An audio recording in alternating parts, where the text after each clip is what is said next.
Hello, and welcome back to your favorite podcast.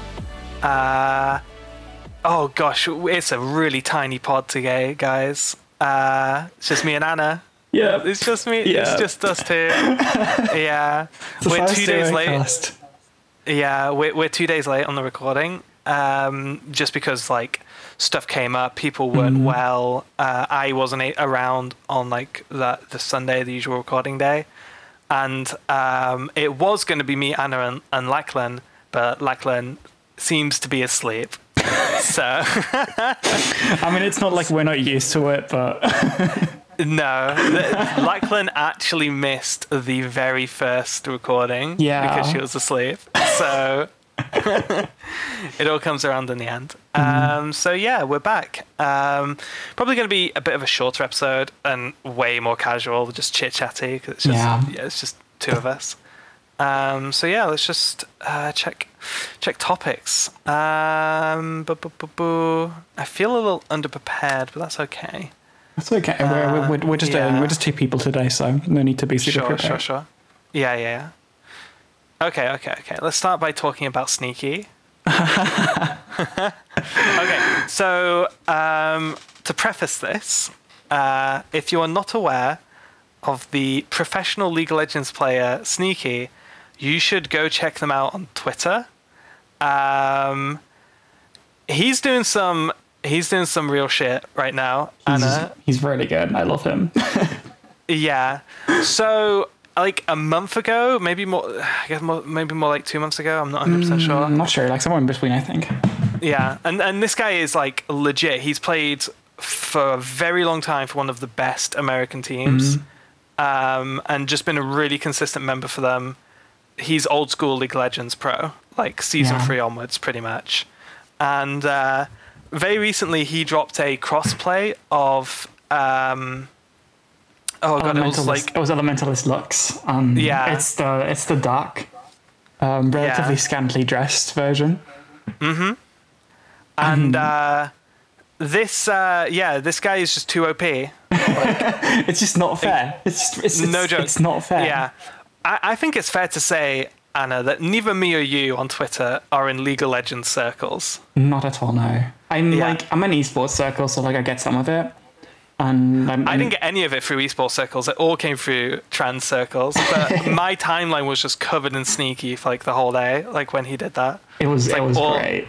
Yeah, he made serious ripples in the trans Twitter community, because like not only does he like just immediately pass, he's also absolutely stunning.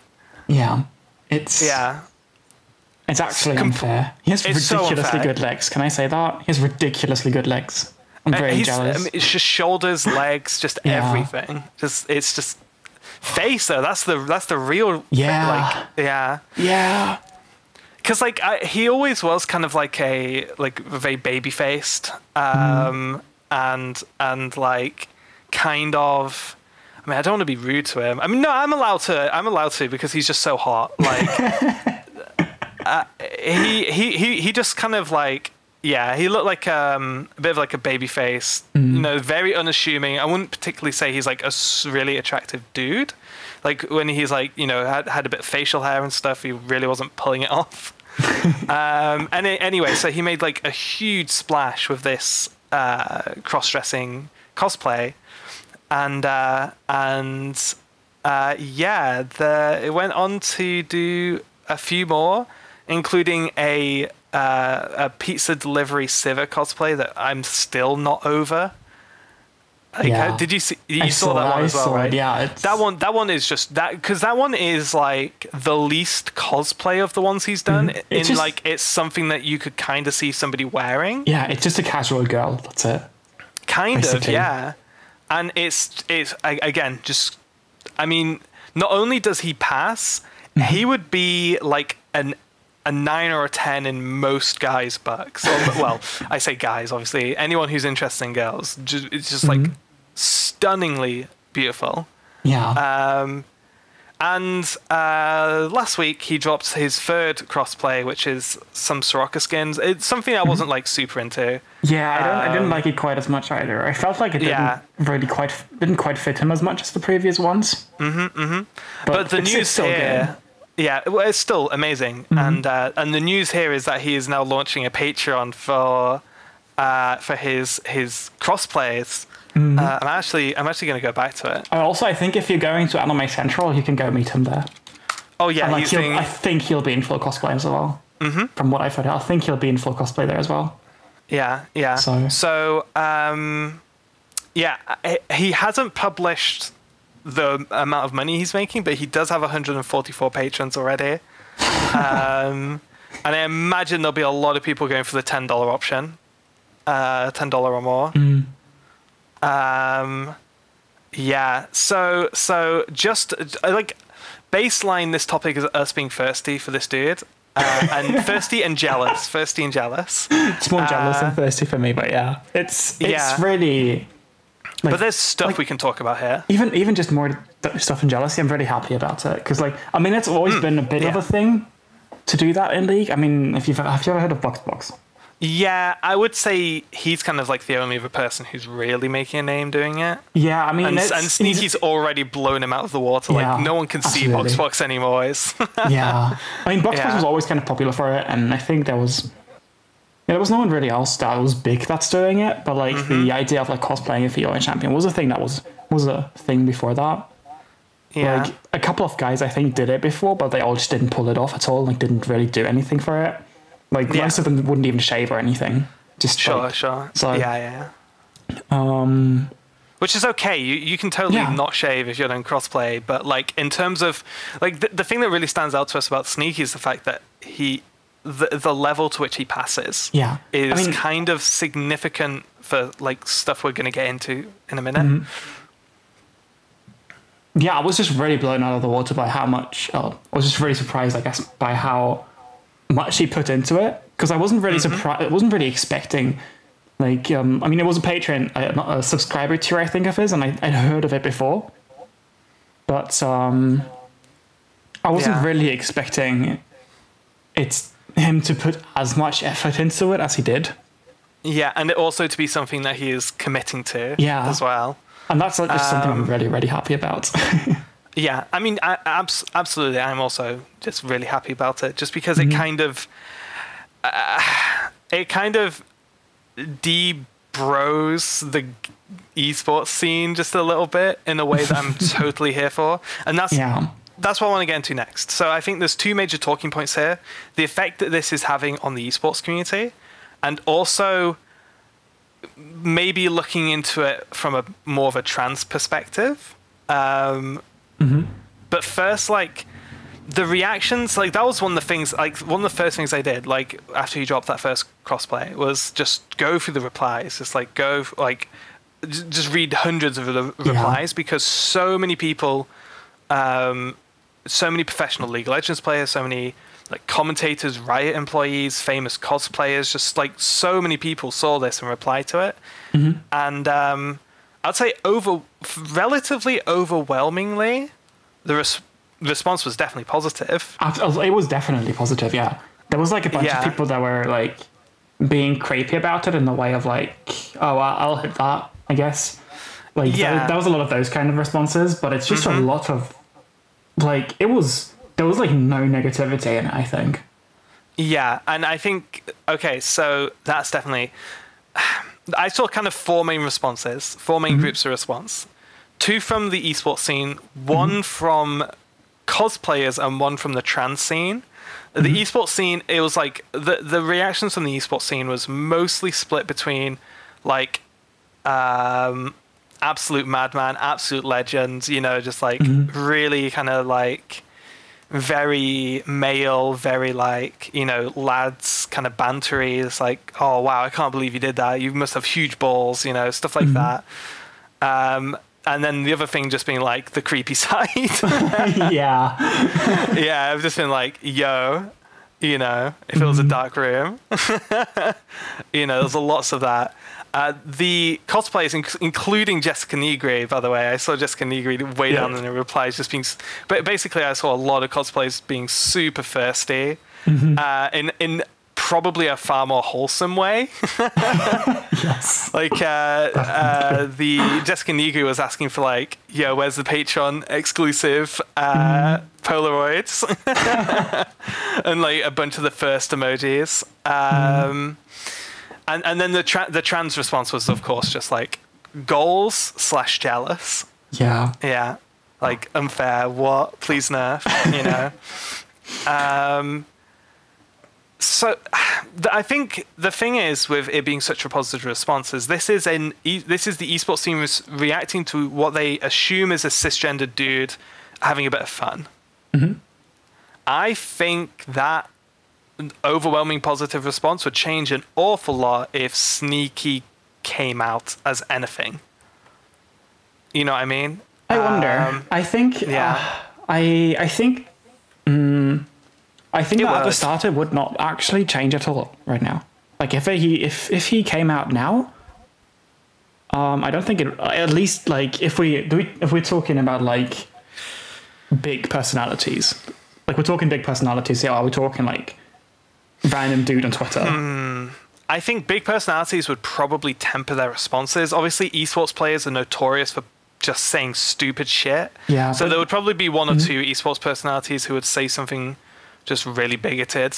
Yeah, I mean, I think that's what esports people do. I think most of the really gross people, especially like League of Legends, which has been around for ages now, generally stopped being like really bigoted. I think.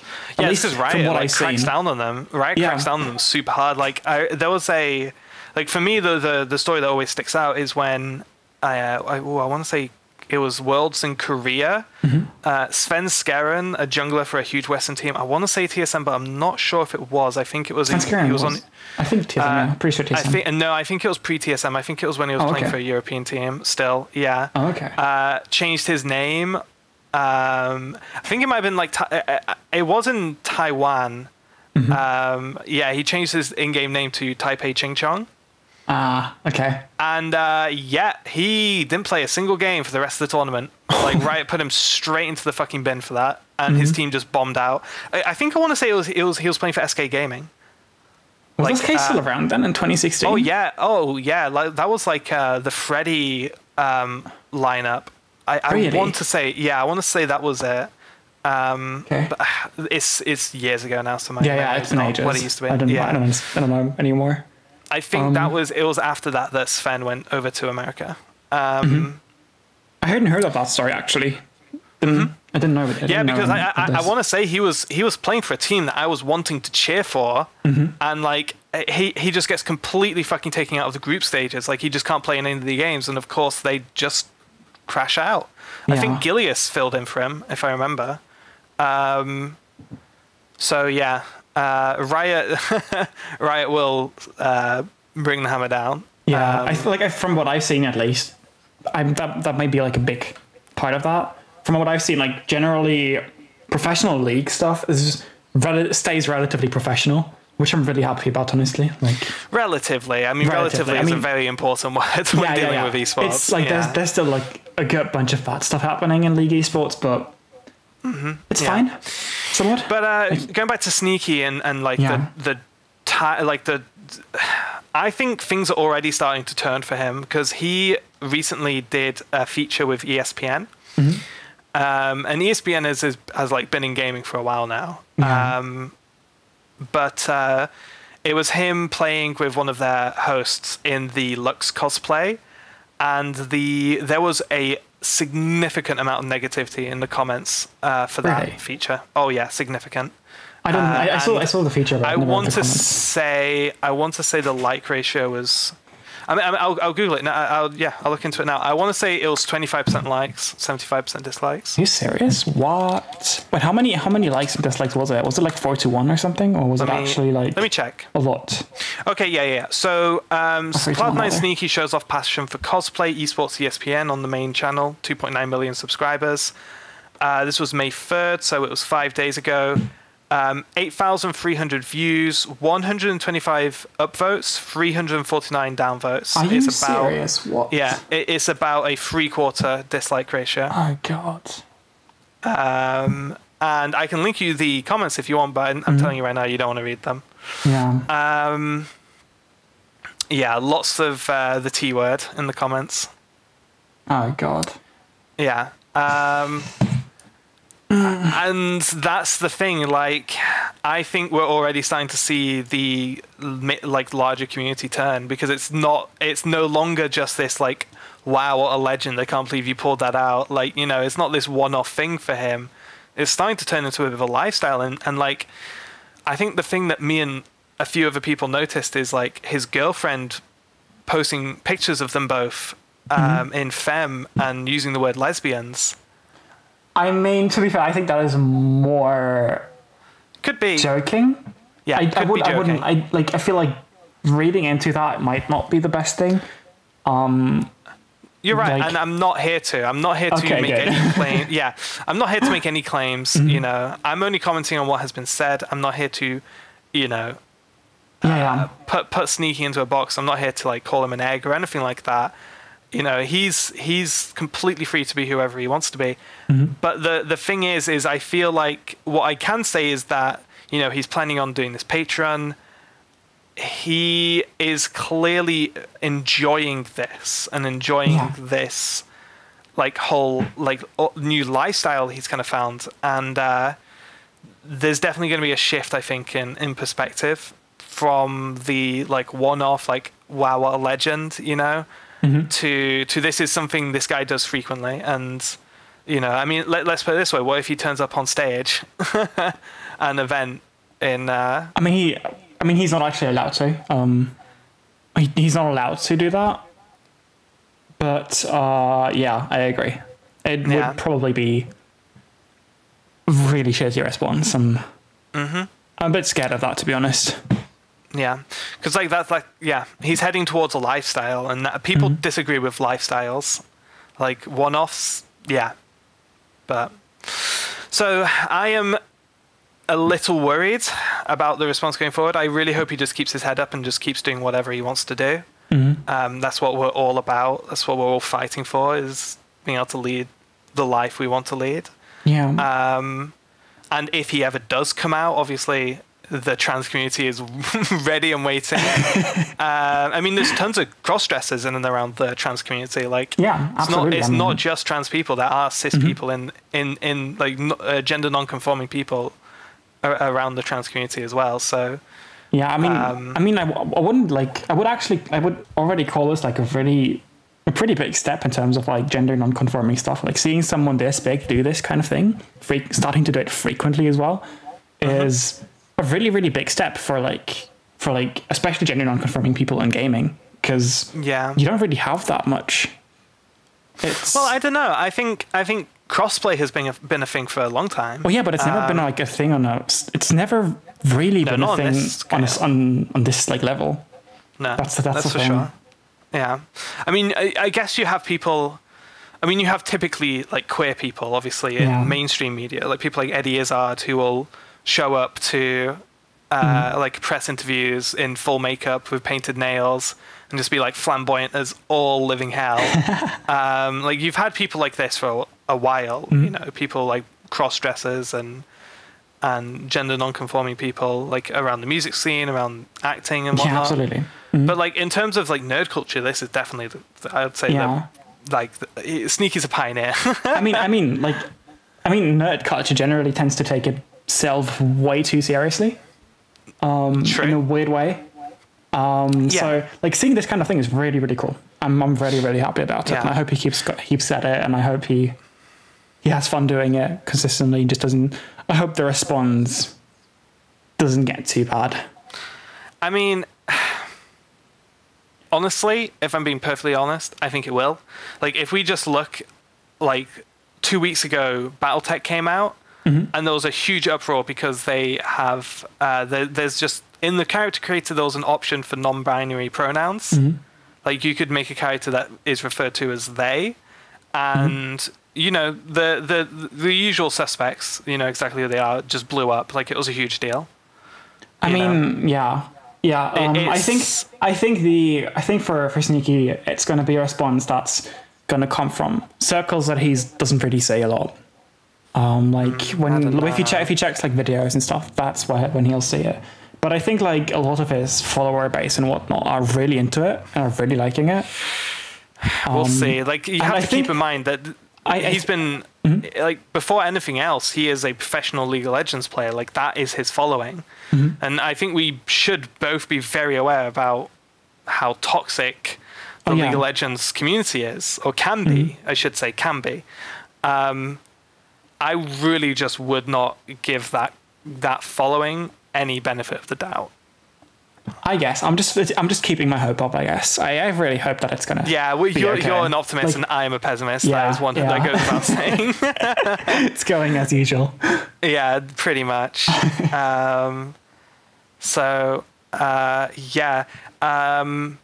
By the way, Sneaky, if you ever listen to this, you're absolutely killing it, and DM me. You can have my number if you want it. Okay, cool. So, do you want to talk about Madoka? I'm down to talk about Madoka. I finished rewatching Madoka for the 5th time, I think it is. Fifth time? I didn't know that. Yeah, okay. it's my 5th time watching the series, but it's also my first time watching the series in like 3 or 4 years. Okay. I guess that still holds up. But go on. Yeah, it was weird because when I first watched the show, it was my favorite thing of all time. Yeah, I mean, you know what they say, Anna. The 5th viewing is the one that really matters. That's when that's when you really start to figure stuff out. It really was though. It really was that, I guess. But I don't think that's because it was my 5th time, but rather because I've been into media for like 5 years now. Yeah. Compared to like I watched Madoka, I think around half a year after I got into anime. And it was really the first time that I really, really loved the series. So like, it was a really special thing for me, and I kept rewatching it. I think in that year, I watched it 4 times, and now the 5th time. Right. Okay. So, I mean, you're not going to really take too much different away from something you watched 4 times in a row. Yeah. But watching it again has really been, I wouldn't call it an eye-opener. It's more of a really different perspective on it. Sure. Because like, where beforehand I would cry over Madoka over and over again, but I wouldn't really understand why I was crying. And it's like, now I watch it again, and I see the entire intent behind the series. And had I told myself from like years ago that Madoka was a show about, in a weird way, positivity and like hope and like believing it and hoping for things to happen, like, you know what I mean, right? Yeah. Yeah, had I told myself from a bunch of years ago that, I would have never believed myself, probably. Sure. So, I mean, there's something just really satisfying about stories about finally breaking a cycle. Yeah, I guess, yeah. It's not, in Madoka, it's not even like a positive breaking of the cycle. No, but that's not what I said. It's like, breaking a cycle, even if it is at great cost, is there's just something really satisfying about it, and very like cathartic almost. Just. I guess I hadn't really thought about it that way, to be honest. Yeah, I mean, I think, I think not that I finished it. I'm kind of know most of the spoilers for Nier Automata. Oh, you haven't watched it? No, I've watched. Okay, sorry, okay. I'm talking about. Yeah. Okay. I think Nier Automata touches on a lot of those themes. Although, like I say, I haven't played it myself. I want to play it. I really want to play it. I've just listened to tons of podcasts. I think you probably should, to be honest. I mean, it sounds like my kind of shit, honestly. It seems like something that I'd love, but I don't have anything that has the requirements to play it. Oh no! I bought it from my laptop like a year ago, and then I tried opening it and it never worked. So rip. Okay, it's fine. I'll send you my PC. You can play on my PC. Please, yes, please do. I'll keep it. No. But yeah. Sorry, you go. You go. You go. This is why this was a terrible idea.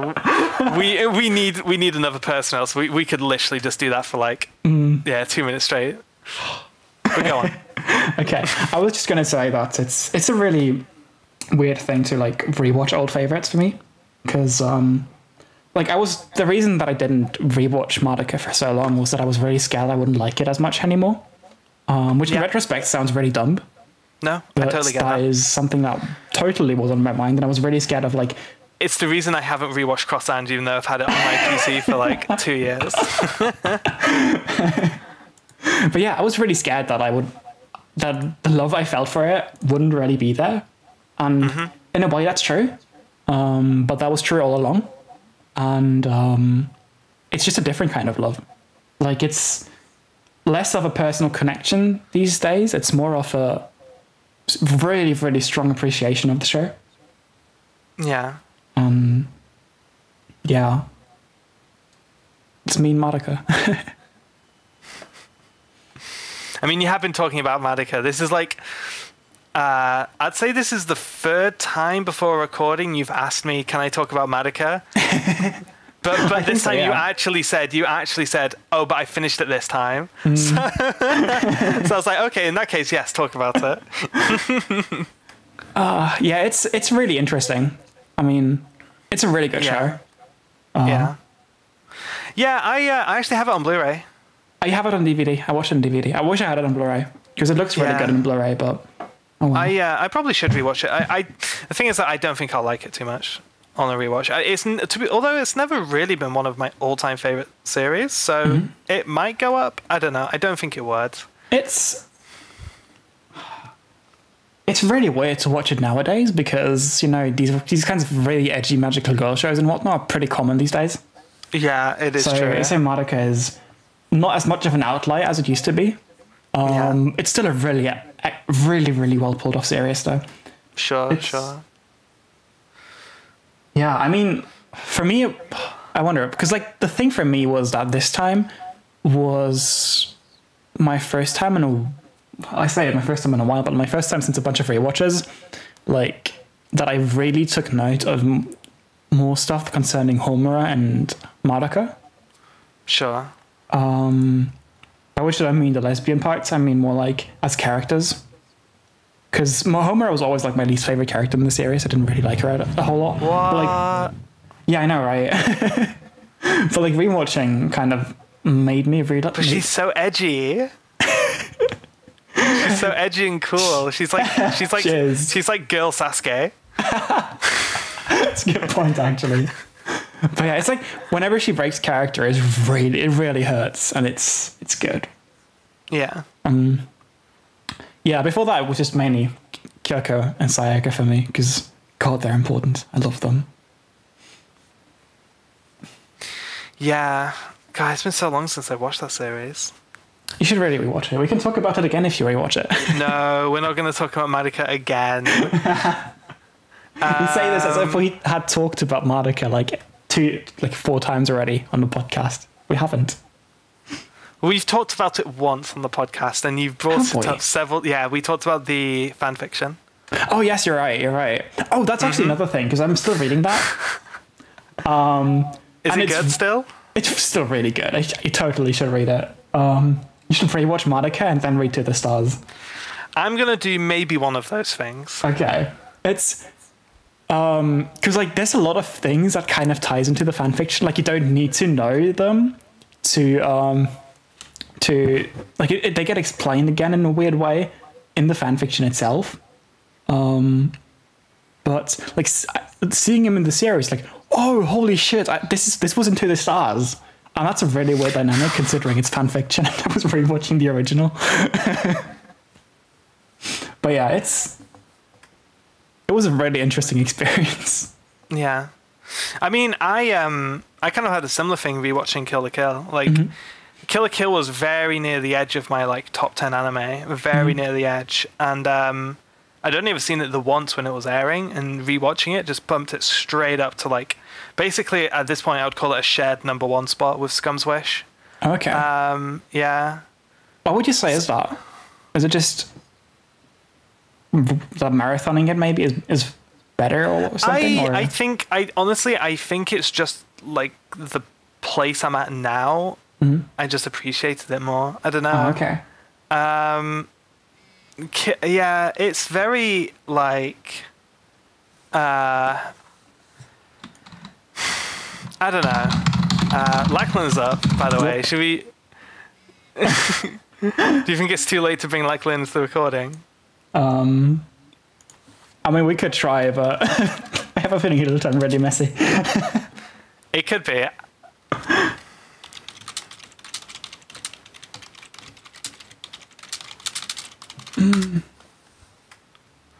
Yeah, I honestly don't know. I can't put my finger on it. There's stuff I kind of really want to dig into about Kill the Kill. I found it kind of really fun and empowering, but I don't know if I should have done. It's you know. I mean, that's really an answer. That's always yes, right? Like, I mean, if you find something empowering or you have fun with it, that's the thing that no one can really take away from you, right? No, I don't know about that. I don't think anyone should be able to take it away from you. No, I disagree with that. Really? Why? Fun maybe, but empowering definitely. Like, let's put it this way: if black people, I probably shouldn't be saying this, but like Kanye, like the black people that are finding Kanye empowering right now are probably not super popular. You know what I mean? I mean, it's not going to make you popular, but or even the white people finding Kanye empowering if it feels like if you feel like it empowers you, that's up to you, right? I don't think that's. I mean, you can argue with these people about this is why I don't think it's empowering. This is why I think it's bad. But I think they should be free to be empowered by it. I'm not sure where I stand on that. I'm not sure. Because the thing is it's like. I mean, the thing for me is that being empowered is, especially for minorities, is a really personal thing. To me, at least. And it's really dependent personally, and it's a feeling. Like you can't really do anything about your feelings, right? I mean, yeah, sure, but it's still, I think, you are right saying that, yeah, if it empowers you, no one can take that away from you. I think the relevant question is, should it empower you? Should you find that empowering? And I think it's a pretty grey argument, to be perfectly honest. You know what I mean? I think that it's not an easy one. Should you be feeling this way is always a bad question, because feeling a certain way should always be valid. I don't know about that. Like, I think it's very easy to get into kind of like centrist talking points with stuff like that. I think in a way I am arguing centrist points here, yeah, but I mean in a way I am a centrist, but I still think that this is a really valid thing. Like, being empowered isn't something that can be taken away from anyone, and just because, like, as I said, like, you can't really do anything about feeling that way. Like, if you I agree with you on that. That's kind of not where I'm coming from. Like I say, the question I'm kind of dwelling on here is, should you find something empowering? Like, if like I say, if white people are going like, oh, Kanye's really empowering me right now, is that something they should be like thinking? Is that kosher? You know, I'd be really weirded out by it. But I can't take it away from them. I don't think it's something that I can tell them, you shouldn't find this empowering.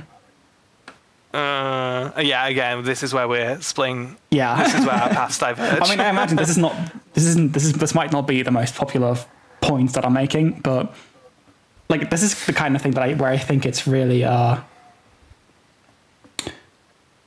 I think anyone should have to worry about. Because like just saying this is gonna make people second guess things like this, and like it gets really scary from there, I think. Like, making people second guess if they should be empowered by something when they're feeling good about it is something I really, really don't like. Also, hey, Lachlan, welcome. Yeah, like I said, we have a sneaky Lachlan. I'm here. It's Good me. morning. Are you recording? Yes. Okay, syncing in 3, 2, 1, bacon. Oh wait, I missed it. Hold on. Yeah, you missed it. And also, Anna, we're already synced. You don't need to say it. I guess, yeah. Okay, Lachlan, are you ready for bacon? Yeah. Okay, syncing in 3, 2, 1, bacon. Okay, cool. Do you want to? Yes. Do you want to comment on that argument, Lachlan? Yeah, I'll just bring you up to where we were. Basically, I was talking about how like my rewatching of Kill la Kill bumped it up to being probably my tied favorite anime. And like Anna was asking, okay, what about it was like made it jump, go up? And I was talking about it being like I found it really fun and kind of empowering. And then I said, like, even though I'm not 100% sure if I should find it empowering, and then we kind of went into what you probably heard quite a bit of. Where do you stand on that? I mean, I think if any sort of group who could use the empowerment finds that in a piece of media, sort of invalidating their individual empowering experience with it, is generally not a good move, I don't think.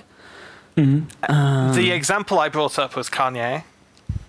What Kanye's doing right now. Yeah, no, I is that something that people should be finding empowering? And because the people who would be empowered by that are largely people who, just because of sort of the systems of power, structures of power within society, are already like actively empowered on a more tangible material level. I think sort of questioning them, finding that empowering, is fair to do, right? Like if trans people or people of color are empowered by something, that's fair, valid. But like if white people are empowered by a black man telling black people that slavery was a choice, I think the context is different there. I guess for white people, this is like for people that are generally not marginalized, this is probably like the empowerment is not. It feels wrong to say it's not necessary, but like it's. I wonder. Yeah, I think part of it is the group, because again, there's some people who don't really need to be empowered, and then part of it is the content. So if someone telling all black people, that they should get over it because slavery was a choice or whatever is empowering to you, there's probably an issue. Like there's probably something going on just within yourself that you should address if telling black people that slavery wasn't as bad or, something in that vein is empowering. And so as much as sort of even like I initially went for, like there's certain groups you can just kind of tell who needs the empowerment and who doesn't. Some examination of sort of the content by which they're being empowered is also... Lachlan, I started remembering a really funny bit from a stand-up comedian about slavery and how... this is basically what we're talking about. It's like how white people just want, like, oh, come on, get over it. And then I remembered it was a Louis C.K. bit and I felt really bad. Oh, no. Oh, no. I know. But yeah, I don't find Kill la Kill empowering as a trans person, just a woman in general. But again, it's like it was written and directed by men, as far as I know. Yeah, I might be wrong. All the major staff roles. Exactly, and it's just something that like. Even if we remove it from like maybe a more objective standpoint, personally, I'm not sure if I should find it empowering. I just found it like, I don't know, just really fun and like, man, there are things to dig in. There are things to dig into. For example, like in Kill la Kill, every single man who objectifies a woman in that series is like specifically weak. And all of the strong male characters in the series, like I'm talking power level here, all of the strong male characters are like far more well, I guess gentle is probably the word used for Kill la Kill, but like far more respecting towards women, because it's basically like Gamagori. Yeah, Gamagori. It's basically Gamagori and what's his name? The other boy. Yeah.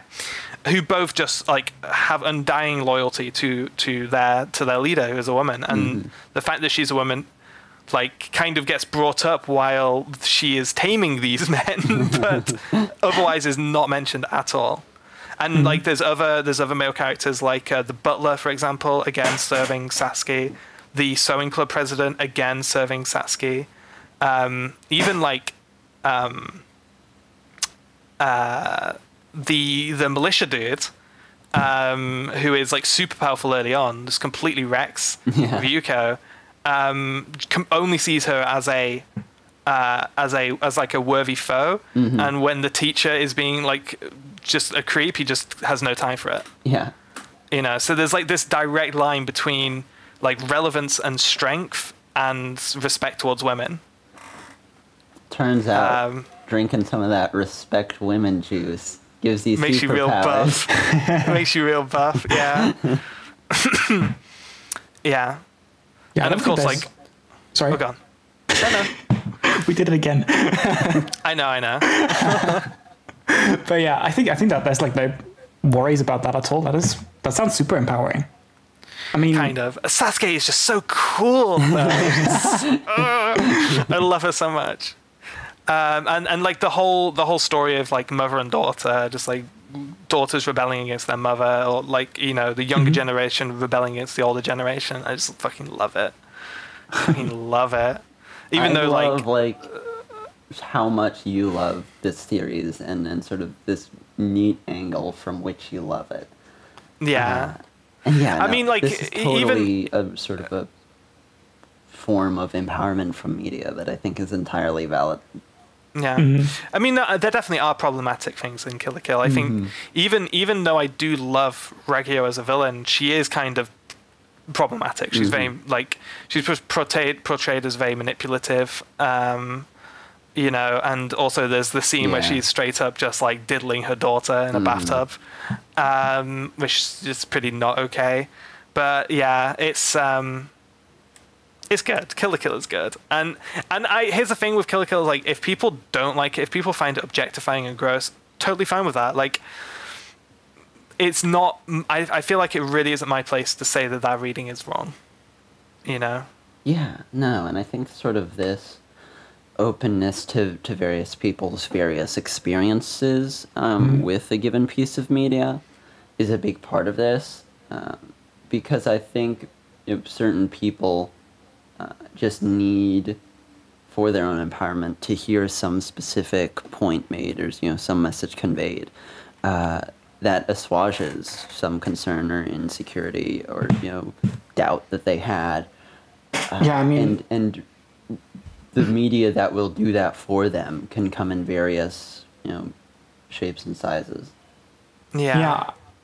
I mean, Wandering Sun is like in a lot of ways. It's not problematic in a way, but like being written by a person. There's one problematic part of Wandering Sun.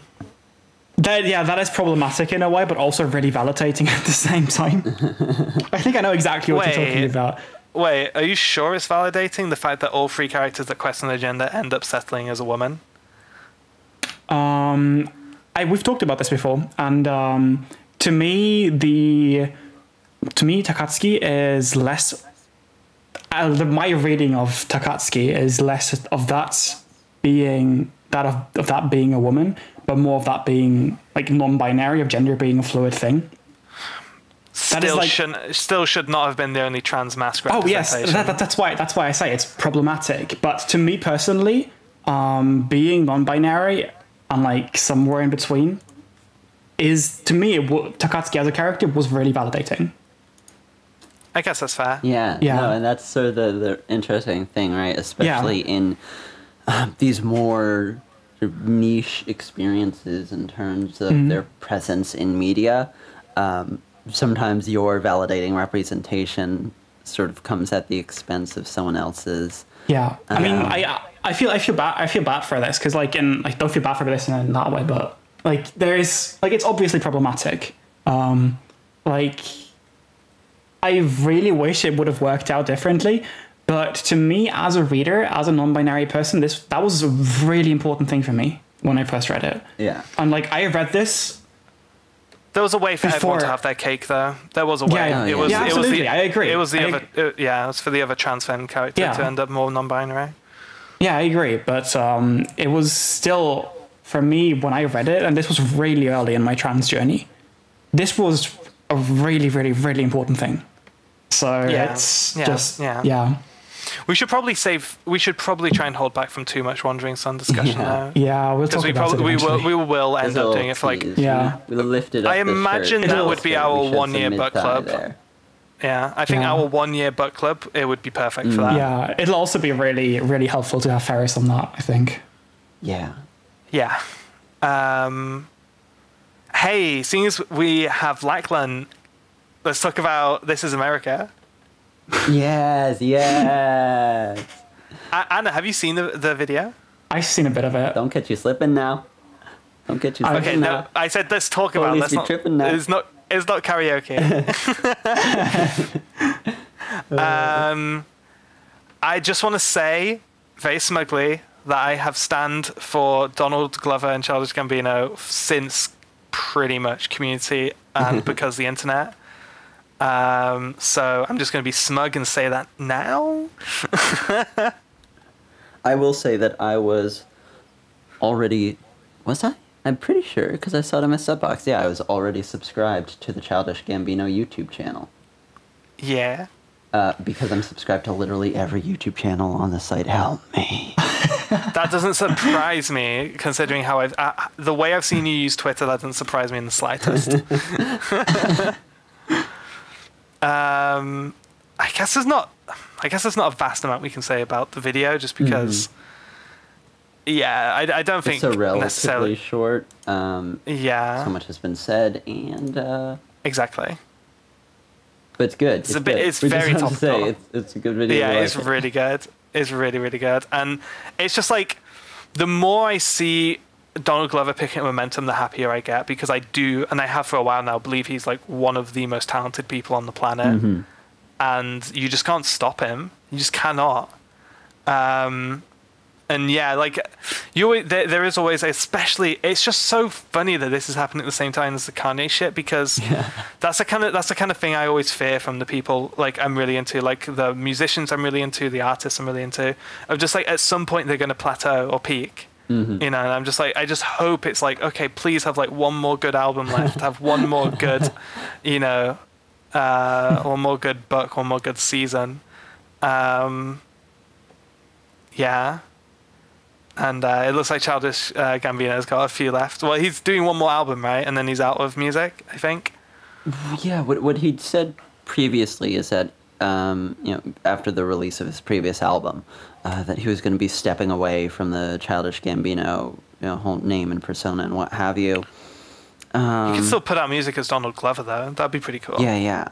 But it seems as if sort of he's come back to Gambino specifically for this next project, which This Is America, and then also Saturday, which he performed live on SNL, are singles off of, presumably, teases for, something like that.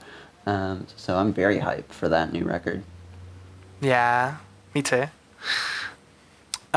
This is really weird, Lachlan. I don't see you online on Discord. It says you're offline. Oh, yes. No, I forgot to set myself to online here. Oh, you do that manually? Yeah. Oh, sneaky. No, I need to be in control of who knows what's going on when. I need to be... Oh, because that's across multiple servers. Is it? It's across multiple servers, yeah. Yeah, okay, that makes sense. For this one, I'm just like, oh yeah, you're trying to hide from me, I see. Mostly for DMs, though. Like, I just sort of want to be able to control when I am, like, perceived as available. Oh no, well, I just let the cat out of the bag then. What we're saying is definitely don't DM Lachlan anytime, because she might be online, you never know. No, but normally if I'm offline, I just set it there before I go to bed, before I go to sleep. Sure. I just like, I like the power to alter it at will. The control is good. Do we have any impromptu? Oh, by the way, you missed our discussion on Sneaky. Sneaky's good. Do you have like a 1 minute take on Sneaky? High profile gender non-conforming stuff. It's great. Help normalize me, please. Sneaky, use your platform. Help me out here. It was really funny watching the ESPN upload of their interview with Sneaky. specifically the dislike ratio of the ESPN we talked about that because it was about hey, this pro League of Legends player also cosplays, and it was all oh no, what's happening? I mean, part of it is just people resent sort of esports content on ESPN, period. And then when you add on top of that the fact that it's this weird gay shit. Yeah. I mean, there's a lot of the T word in the comments. Yeah. An awful lot of it. It's maybe every third comment. Yeah. Oh no. But I mean, so that's I think what we need. We need that happening on this scale before people get used to it and get bored of reacting to it, I suppose, yeah. In other esports news, Boston Uprising, his journey I chronicled before, they lost in the finals. We can't talk about Owl again. No, it's going to be part of this story. They lost in the finals. If we were going to talk about any esports stuff, we should probably talk about, very quickly, the FGC stuff. Ooh, we can jump in a second.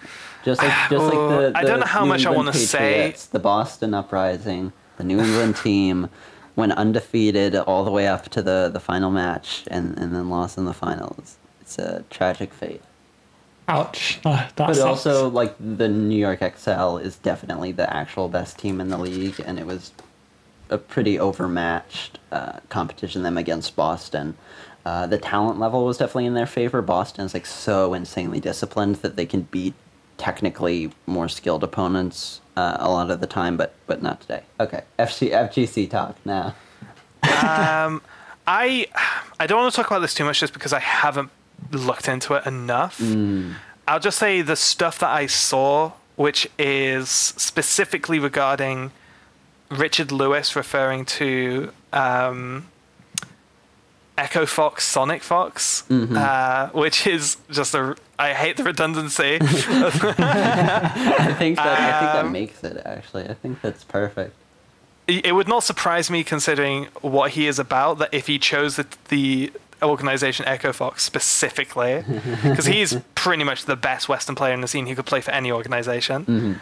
But yeah, Richard Lewis, who is a very long time esports commentator, you've probably heard of him, Anna, from old school League of Legends stuff. Pretty long reputation of being just a shitty, problematic guy. Just straight up calling this fighting game player mentally ill on Twitter, and just starting really just mad beef with the fighting game community. So Sonic Fox is I don't know if I've mentioned him on podcast before. I stan him so hard. He's a black gay furry who just dominates. Yeah, he just dominates the Western scene. No one. I've never seen anyone really challenge him, and I've watched a lot of replays.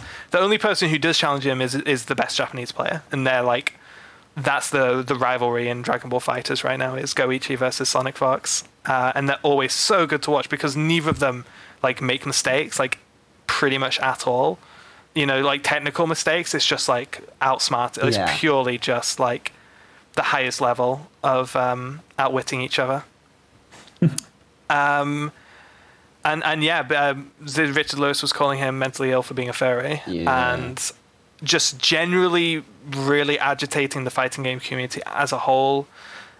If I let's see if I can scroll up and see some of the stuff I highlighted, because in my opinion, and I might not be the best person to make this call, I actually think what he is doing specifically is kind of racist. So I think it's pretty common knowledge that the FGC is predominantly full of people of color, especially in America. And even I was watching a London tournament the other day, and there was so many black people in the crowd, and the competition as well. It's just really cool. I would love to read a piece or something about how that came to happen.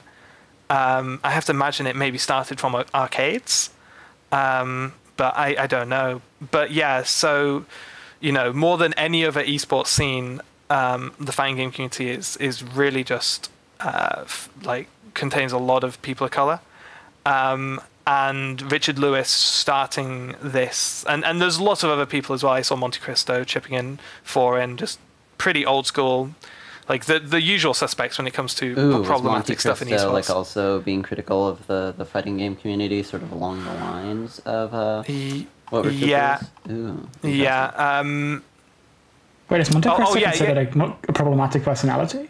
I mean, the quote I have here off Twitter is straight from Monte Cristo is, "I am aware that the FGC are the militant communists of gaming." Oh, that's right. That was him. Oh, no. Yeah. I'm pretty sure Monte Cristo does OWL stuff. He does. Him and Doa, who are like old school OGM casters for League, went over to... Rightly, honestly, in my opinion, went over to Overwatch because Riot... they had problems with Riot, which I think were very valid. Yeah, I saw the StarCraft days, holy shit. Yeah. But like Richard Lewis is tweeting stuff like hardcore gangster hitting me with a Twitter block and calling me bald.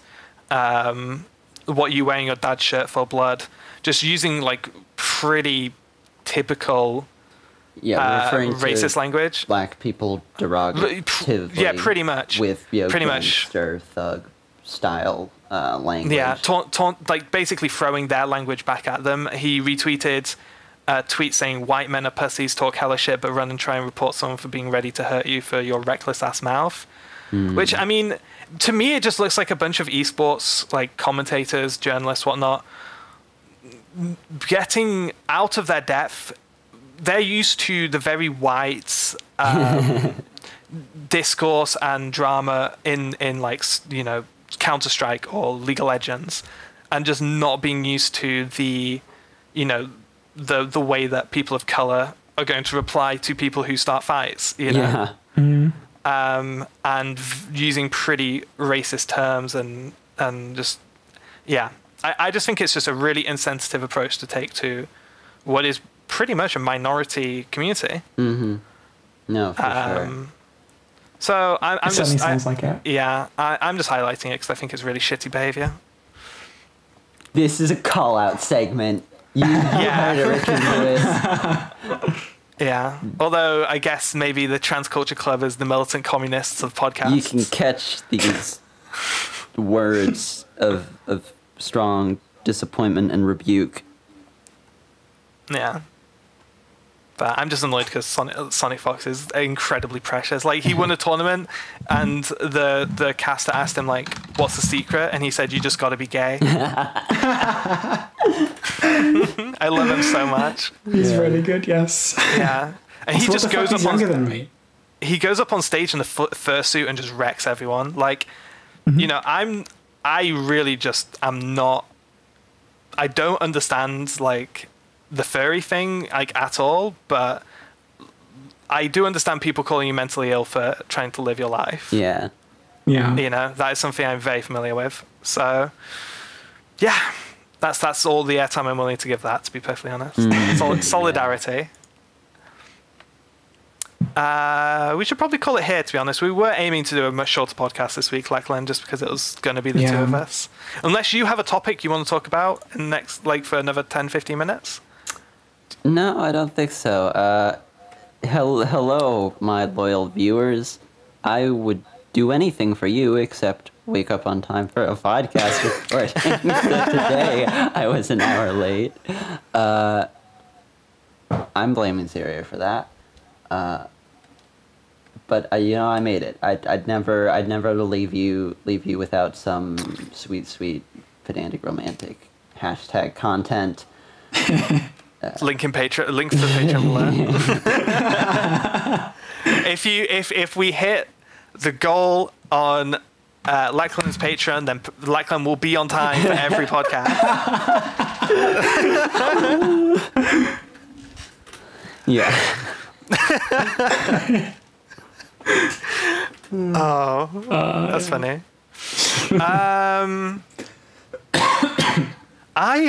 Okay. I was just about to go into what's trans culture this week, and then I was like, did we do it last week? Someone tell me we did it last week. Someone in the comments tell us if we did our weekly segment last week. Because I'm just having a moment. I'm having a moment right now. I'm just like I'm short-circuiting. I can't remember if we did it last week, and part of my brain is saying like, we no, did, because we that did was my not. first victory. Okay, good. Because you know, That's Brooke trying to erase her defeats. She blocked it out from her memory. Yeah. Cool. Yeah, let's just go into it then. Cool. I'm saved. We did it last week. All right. Trans culture this week is anyone prepared? Is anyone prepared? Because I'm not. I've got one. I have one as well. Yeah, go for it, on it. Okay.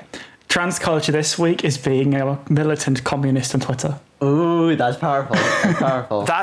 Okay, so when we started this feature, I said that there is very high, powerful picks that can only be used once. Anna just brought one of them out. I think that is definitely like... This is funny because I'm not even one of these people. I'm like one of the few trans people that's like really far away from that. Trans culture. Yeah. But also, I just thought of it because of Richard Lewis. Lachlan, what's trans culture this week is being an hour late to your podcast recordings because you were up too late at night talking to your GF over Discord. Yeah, that's relatable. This is the problem when you go with stuff that's too specific to you. It's not. It kind of doesn't fit the whole. It's not relatable. Yeah. No, I think a lot of trans people are dating online and thus have to make do with voice chat. And are staying up late 1 hour night. late to their podcast. And actually, no, that's fair enough. They all have podcasts, so yeah. Yeah, that is fair enough. Actually, now I think about it, you've got all the trans girls tropes there. Okay, shit. I don't have anything. Trans culture this week is not having an answer for trans culture this week. No, I've gone. Trans culture this week is stepping over the piles of tattered, barely washed boy clothes to get to your very pristinely kept drawer of female clothes, which you cherish. Yeah. Like literally, you should see my room right now. It's literally like I call it like an elephant graveyard of boy clothes because they're still just all like out. I haven't tied them up yet. And I have like all of my female clothes like really neatly put away. I'm gonna give it to Brooke this week. That's my vote's cast. I'm looking around my room right now and I see a skirt on my bed while boy clothes lie all over it. So I don't know. But yeah, my vote is with Brooke. Yay! Cool. Came out with the impromptu ad lib victory. Cool. Okay, so we'll be back next week, hopefully with a bit more of a put together cast. It's fine. We should at some point check in with Ferris and see how T's going. Yes, I think it's been I think it's been like almost a month since our last Ferris update, so I'll try and make sure that happens. But yeah, see you all next week. Thanks for listening. Thanks for listening. Bye-bye. Bye.